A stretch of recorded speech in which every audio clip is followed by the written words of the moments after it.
Alors, les ressources régionales baissent donc de 6,9% dans ce compte administratif. Et c'est dû à la réforme de l'apprentissage, vous l'avez dit, qui entraîne la perte de la part régionale de la taxe d'apprentissage et de fractions de TICPE. Et aussi l'impact de la crise qui représente une perte nette de 58 millions d'euros sur les ressources régionales. Heureusement, nous bénéficions en 2020 de la dynamique de la CVAE qui est corrélée à l'année 2019. Il y a toujours une année de décalage, donc d'avant la crise. Mais à partir de l'année prochaine, une fraction supplémentaire de TVA viendra en substitution de la CVAE, ce qui accentuera encore plus notre dépendance à la situation économique.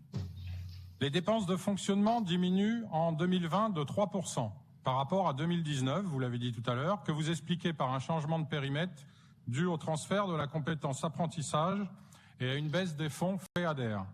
Ce transfert de compétence apprentissage aux branches professionnelles a un impact de 104 millions d'euros à la baisse sur les dépenses de fonctionnement. Ce changement de périmètre nous est donc en 2020 favorable et on voit ainsi que l'augmentation des dépenses de fonctionnement de 450 millions d'euros depuis 2016, soit à peu près un quart de dépenses de fonctionnement en plus, n'a pas pour seule explication, comme vous aimez souvent le dire, les transferts de compétences hérités principalement des départements. De même, la baisse des fonds européens par rapport à 2019 de 16,7 millions d'euros contribue à la baisse des dépenses de fonctionnement en 2020. Et expliquer, comme vous le faites souvent, que la forte augmentation des dépenses de fonctionnement depuis 2016 est due aussi au fait que la région est devenue autorité de gestion des fonds européens est en partie faux, puisque les fonds européens n'ont augmenté que de 39 millions d'euros en fonctionnement depuis 2016. L'augmentation des dépenses de fonctionnement depuis le début du mandat est due certes à l'impact de la crise Covid, plus 51 millions d'euros, on le voit dans ce compte administratif, mais surtout à une augmentation des dépenses de personnel, plus 60 millions d'euros sur le mandat, et d'ailleurs encore plus 3% depuis l'année dernière, et aussi à une augmentation de 21%, et d'ailleurs le rapport de l'IFRAP parle pratiquement du double, depuis 2016 du poste administration, élus et propagande. Malgré cette contraction des dépenses de fonctionnement en 2020, l'épargne nette est en forte diminution de 71 millions d'euros par rapport à l'année dernière, ce qui amène à une baisse de l'épargne nette approchant les 150 millions d'euros depuis le début de votre mandat. Alors le résultat, bien sûr, c'est qu'on a une dégradation de cette dégradation de notre épargne nette nous contraint à emprunter toujours plus. Plus de 550 millions d'euros empruntés en 2020 contre, par exemple, 150 millions d'euros, pratiquement plus de 3 fois moins, empruntés en 2019. La conséquence, c'est que l'encours de la dette est passé, beaucoup de groupes l'ont dit, de 1,5 milliard au 1er janvier 2016 à 2,53 milliards au 1er janvier 2021, soit une augmentation de à peu près 1 milliard d'euros sur l'ensemble de votre mandat. Alors les taux bas permettent de contenir les intérêts de la dette, malgré l'inflation de l'encours de la dette, mais le capital de la dette, lui, à rembourser, a augmenté de 40% sur le mandat, passant de 70 millions d'euros en 2016 à 97 millions d'euros en 2020. Avec une capacité de désendettement qui a presque doublé sur le mandat, en passant environ de 3 années en 2016 à 5,89 années en 2020, on est très loin d'une solvabilité qui demeure solide, comme vous le prétendez dans votre éditorial.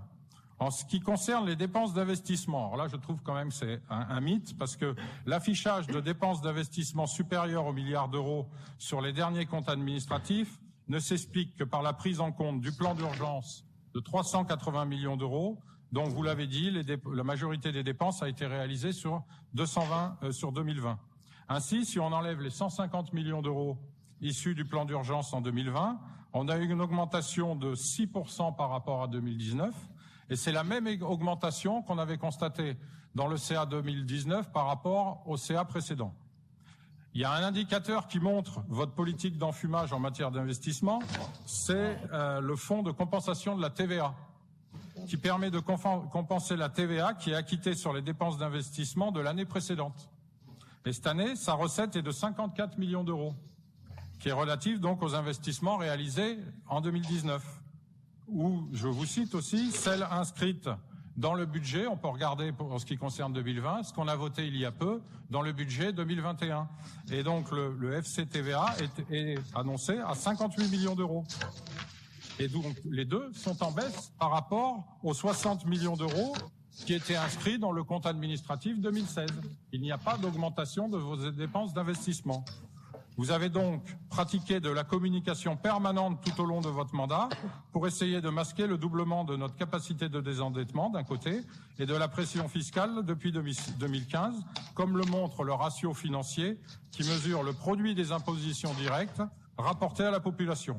Alors je termine. La raison que vous outrepassez régulièrement vos compétences, plutôt que de vous cantonner à vos compétences dévolues par la loi NOTRe, notamment. Merci de Ainsi, vous revendiquez l'affirmation d'une véritable diplomatie régionale en instaurant des partenariats institutionnels bilatéraux avec notamment la Chine, le Japon ou le Brésil. Enfin, vous encouragez l'immigration illégale dans notre région, non seulement en parole, mais aussi dans les actes, en finançant régulièrement l'association SOS Méditerranée.